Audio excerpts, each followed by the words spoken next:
YouTuber వైష్ణవిని అత్యంత దారుణంగా హతమార్చినటువంటి హరిబాబుకి ఎలాంటి శిక్షలు పడతాయి?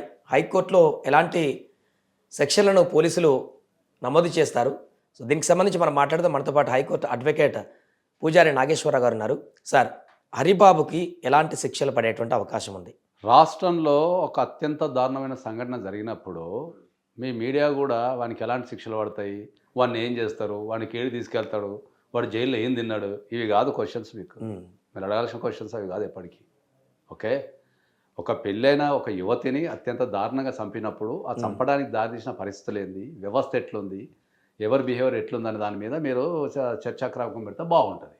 ఓకే, ప్రతిసారి నేను నా నోరు బాదుకొని చెప్తున్నా ఏంటంటే కుటుంబంలో బంధాలన్నీ బలహీనమైపోయినాయి. ఓకే, కుటుంబాలలో హత్యలు, ఆత్మహత్యలు అనేవి అత్యంత సాధారణమైపోయినాయి.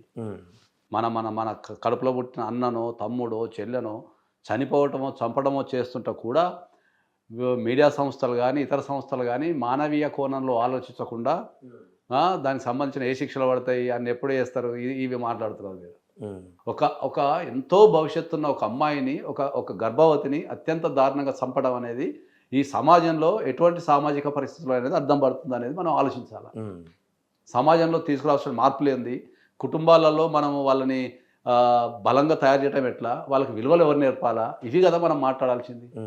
ఇప్పుడు ఎవ్రీ డే ఈ రాష్ట్రంలో కానీ ఈ దేశంలో కానీ ఎవ్రీ డే ఒక కుటుంబంలో ఒక హత్య కానీ ఒక ఆత్మహత్య కానీ, పిల్లల్ని చంపడం కానీ వాళ్ళు చావటం కానీ, పిల్లలు తల్లిదండ్రులు చంపడం కానీ, తల్లిదండ్రులు పిల్లల్ని చంపడం కానీ, భార్యాభర్తలు చచ్చిపోవడం కానీ, మొత్తం కుటుంబం చచ్చిపోవడం కానీ ఎవ్రీ డే పొద్దుగా లేచి చూడగానే ఒక న్యూస్ వస్తున్నది. ఓకే, కుటుంబంలో క్రైమ్ రోజు రోజుకు పెరిగిపోతున్నది. ఎందుకు పెరుగుతున్నది? కుటుంబ విలువలు అనేటివి తగ్గిపోయినాయి, ప్రేమలు తగ్గిపోయినాయి. ఓకే, ఎవరైనా సరే కుటుంబ సభ్యులైనా ఎవరైనా అవసరాల గురించే మాట్లాడుతున్నారు తప్ప మనకు ఒక కుటుంబ వ్యవస్థ అనేది చాలా పటిష్టమైంది. ఓకే, కుటుంబం అంటే కొన్ని రూల్స్ ఉంటాయి, రెగ్యులేషన్స్ ఉంటాయి, త్యాగాలు ఉంటాయి, ఓపిక ఉండాలా అనేది ఇప్పుడున్న యువతరానికి ఎవరు నేర్పాలా? మీడియా నేర్పాలి.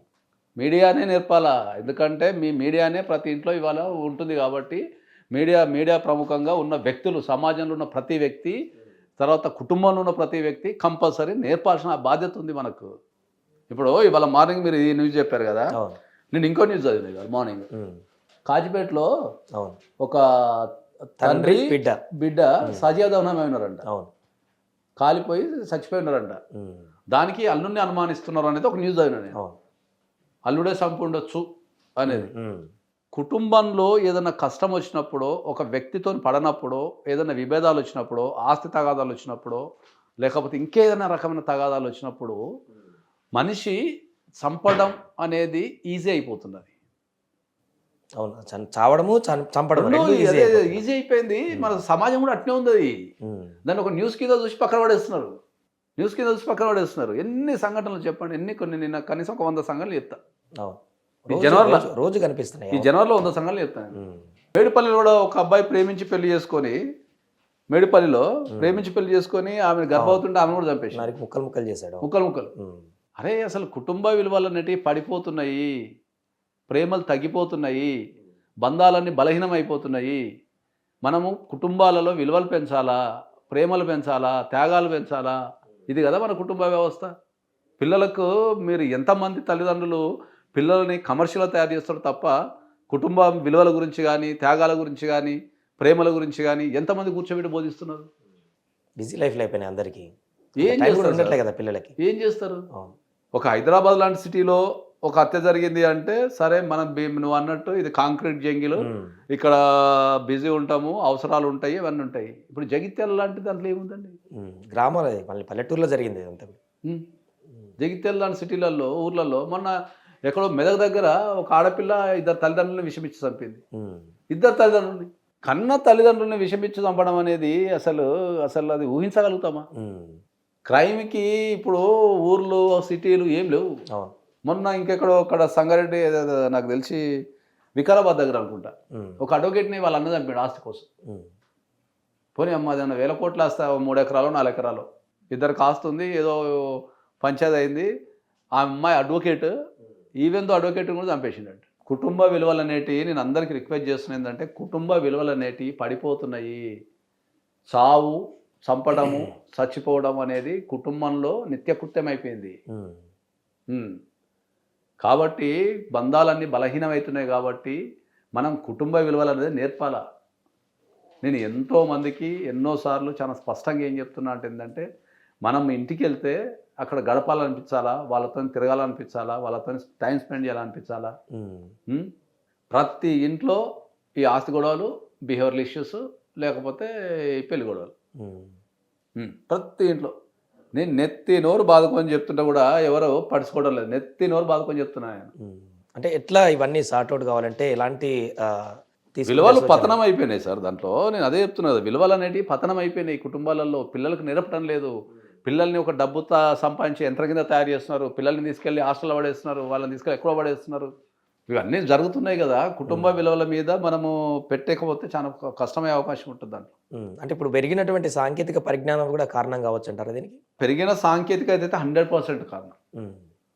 ఎందుకంటే వాళ్ళకి పెరిగిన సాంకేతికత అనేది వీళ్ళకి యుక్త వయసులోనే వీళ్ళు ఈ యూట్యూబ్ కానీ సోషల్ మీడియా కానీ వాడడం ద్వారా వీళ్ళకి ఎక్కలేని ఐడియాలు, ఎక్కలేని ఆలోచనలు, వాళ్ళకి సమాచారం అంతా దొరకటము. ఓకే, వాళ్ళని కంట్రోల్ చేసే వ్యవస్థ లేదు. కంట్రోల్ చేసే వ్యవస్థ లేదు. చిన్నప్పటి నుంచే నేర ప్రవృత్తి.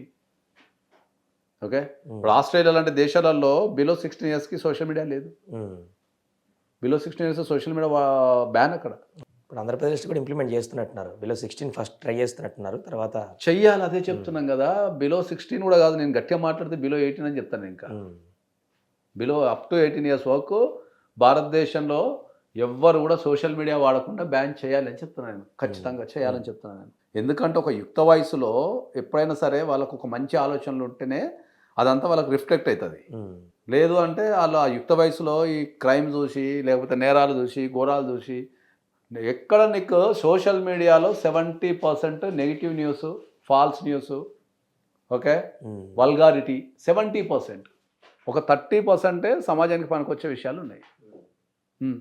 మరి నీకు 70% ఆఫ్ ద సోషల్ మీడియాలో ఉన్న మీడియాలో మళ్ళీ ప్రజలంతా దాన్నే ఉంటే వీళ్ళ మైండ్లలో ఏమి ఎక్కించుకుంటున్నారు? హ్యూమన్ ఇంట్రెస్ట్ కూడా వాళ్ళకి అదే ఎక్కువగా అనిపిస్తుంది కదా. ఈ న్యూస్లు కానీ మంచివి చెప్పేదానికంటే చెడు చెప్పేదానికి ఎక్కువ ఇంపార్టెన్స్ ఇస్తున్నారు ప్రజలు. చెడుకే అట్రాక్ట్ అవుతున్నారని చెప్తున్నా నేను. చెడుకే అట్రాక్ట్ అవుతున్నారు కాబట్టి వాళ్ళకి చెడు ఆలోచనలు వస్తున్నాయి, నెగిటివ్ ఆలోచనలు వస్తున్నాయి, రకరకాల ఆలోచనలు వస్తున్నాయి. కాబట్టి అప్ టు 18 years వరకు దాన్ని బ్యాన్ చేయాలని నేను ఖచ్చితంగా చెప్తాను నేను. సో ఇప్పుడు విలువలు ఎట్లా తగ్గిపోయి ఇలాంటి పరిస్థితులకు వచ్చింది కాబట్టి కనీసం చట్టాలన్నా బలంగా ఉంటే ఆ భయంతోనన్నా తగ్గేటువంటి పరిస్థితి ఉండదంటారా? చట్టాలన్నీ బలంగా ఉంటే అంటే ఇక్కడ మీకు అందరికి చెప్పే విషయం చెప్తానండి. నేను దీనిపైన ఎన్నో సందర్భాల్లో మాట్లాడినా, ఇవాళ మళ్ళీ నేను ప్రత్యేకంగా మాట్లాడతా. మీకు ఇంకా వీలైతే ఇంకా దీన్ని చాలా పాపులర్ చేయండి. ఫస్ట్ నేను చెప్తా, ఒక నేరం జరిగినప్పుడు ఆ నేరానికి సంబంధించి ఈ మొత్తం సోషల్ మీడియాలో అతి చిన్న ఛానల్ నుంచి అతి పెద్ద ఛానల్ వరకు రకరకాల కథనాలు వండించి మీరు వేస్తున్నారు కదా. మరి అదే నేరం జరిగిన తర్వాత వానికి శిక్ష పడ్డది ఎక్కడ చెప్తున్నారు? ఈ నేరం చేయటం వల్ల ఈ వ్యక్తికి శిక్ష పడ్డది, ఇట్లాంటి చేస్తే ఇట్లాంటి శిక్షలు పడతాయి అనే ప్రత్యేక కాలం ఏమైనా పెట్టి ఏ ఒక్క ఛానల్ అన్నా బాధ్యత తీసుకొని చెప్తున్నారా? అది సోషల్ మీడియా కావచ్చు, అది ప్రింట్ మీడియా కావచ్చు, అది ఎలక్ట్రానిక్ మీడియా కావచ్చు. ఒక వ్యక్తికి ఉరిశిక్ష పడితే, లేకపోతే ఒక వ్యక్తికి జీవిత ఖైదు పడితే, లేకపోతే ఒక వ్యక్తికి ఒక 10 సంవత్సరాలు జైలు శిక్ష పడితే పేపర్లలో ఎక్కడో ఇంత మూలకు వస్తుంది. ఇంత చిన్న కాలం రంగారెడ్డి కోర్టులో పోక్సో కేసులో 10 సంవత్సరాలు జైలు శిక్ష అని అది కూడా చదవడు. ఒక్క సోషల్ మీడియా అన్న ఇప్పటివరకు ఒక ఈ రాష్ట్రంలో ఇన్ని క్రైమ్లు జరుగుతున్నప్పుడు ఒక వ్యక్తికి శిక్ష పడ్డప్పుడు ఒక్క సోషల్ మీడియా అన్న బాధ్యతాయుతంగా ఈ నేరం చేస్తే ఇలాంటి శిక్షలు పడతాయి అని చెప్పి ఒక ½ an hour, 10 నిమిషాలు, 5 నిమిషాలు ఎక్కడన్నా కథనాల ప్రసార సందర్భాలు చెప్పండి. అలాంటి దానివల్ల తగ్గిపోతాయి అంటారా? డెఫినెట్లీ కదా. ఇప్పుడు భారతదేశంలో మైండ్ సెట్ చెప్తానండి. ఒకవేళ ఎన్కౌంటర్ జరిగినప్పుడు అంతకుమించిన ఎక్కువ పబ్లిసిటీ మీడియా ద్వారా వెళ్తుంది. ఈ నేరం చేస్తే ఖచ్చితంగా చంపేస్తారని ఎన్ని ఎన్కౌంటర్ జరుగుతాయి దేశంలో? అయినా కూడా జరిగినటువంటి పబ్లిసిటీతో భయం సరిపోదండి. దేశంలో ఎన్ని ఎన్కౌంటర్లు జరుగుతాయి? అంటే ప్రతిరోజు ఎన్కౌంటర్ చేసుకుంటూ పోతే జరుగుతాయి. దేశంలో ఎంత క్రైమ్ జరుగుతుంది? అవును, దేశంలో ఎన్ని క్రైమ్లు జరుగుతాయి? ఎన్కౌంటర్ అనేది సోషల్ ఇష్యూ, అది not a personal crime. Encounter అనేది సోషల్ ఇష్యూ, అది క్రైమ్ అనేది పర్సనల్ ఇష్యూ. అది ఒక అర్థమైందా? సో ఎన్ని ఎన్కౌంటర్ జరిగినాయి, వాటి మీద పోరాటాలు చేసే వ్యక్తులు ఉన్నారు, వాటి మీద సంఘాలు ఉన్నాయి. మరి కుటుంబాలలో మరి హత్యలు, ఆత్మహత్యలు జరిగి చంపుకుంటుంటే వీటి మీద పోరాడటానికి ఎవరున్నారు? ఎవరు పోరాడాలి చెప్పండి? ఏ సంస్థ ముందుకు వచ్చి పోరాడుతుంది? ఎవరికి ఎడ్యుకేషన్ చెప్తున్నారు? ఎవరికి విలువలు నేర్పుతున్నారు? ఇవి చేయొద్దని చెప్పి ఎవరు చెప్తున్నారు కుటుంబాలలో పిల్లలకి? అరే ముసలోడు చంపుడే, యువకుడు చంపుడే, అనుభవం ఉన్నోడు చంపుడే, అనుభవం లేనోడు చంపుడే, చచ్చిపోవుడే. ఈ సమాజం ఎడిపోతుంది. మొన్న అంబర్పేటలో ఒక సంఘటన జరిగింది. ఒక 27 సంవత్సరాల యువకుడు, ఇద్దరు తల్లిదండ్రులు కలిసి ఆత్మహత్య చేసుకొని చచ్చిపోయారు. అక్కడ కాంబినేషన్ చూడండి, ఒక 27 సంవత్సరాల యువకుడు, ఇద్దరు తల్లిదండ్రులు. వాళ్ళు ఏవో 50 ఇయర్స్ ఉంటారు, వీడు 30 ఇయర్స్ ఉంటారు. వాళ్ళు చనిపోయారు. మొన్న మనకు అక్కడ రైలు కింద ఒక విజయారెడ్డి, అవును, పిల్లలతో సహా జీవితాన్ని మొత్తం పోరాడిన ఒక వ్యక్తి ఇద్దరు ఎదుగుతున్న పిల్లల్ని తీసుకెళ్లి చంపేసింది. ఈ రాష్ట్రంలో ఒక్కలన్నా కనీసం కుటుంబ వ్యవస్థలో జరుగుతున్న దారుణాల మీద మాట్లాడగలిగే దమ్ము కానీ, ధైర్యం కానీ, పోరాటం చేయాలన్న ఆలోచన కానీ ఎవరికన్నా ఉందా? ప్రతిరోజు నేను మాట్లాడుతున్నా, కుటుంబాలలో క్రైమ్ పెరుగుతుంది, తగ్గించండి, కుటుంబ విలువలు పెంచుకోండి అని చెప్పేసి నేను మాట్లాడుతున్నా. ఇవాళ కుటుంబాలలో గొడవలు పెరుగుతున్నాయి. నా ఆఫీస్లో రోజు ఒక అపాయింట్మెంట్లు ఉంటాయి, నవ్వుతున్నారు, పైసలు సంపాదిస్తున్నామని.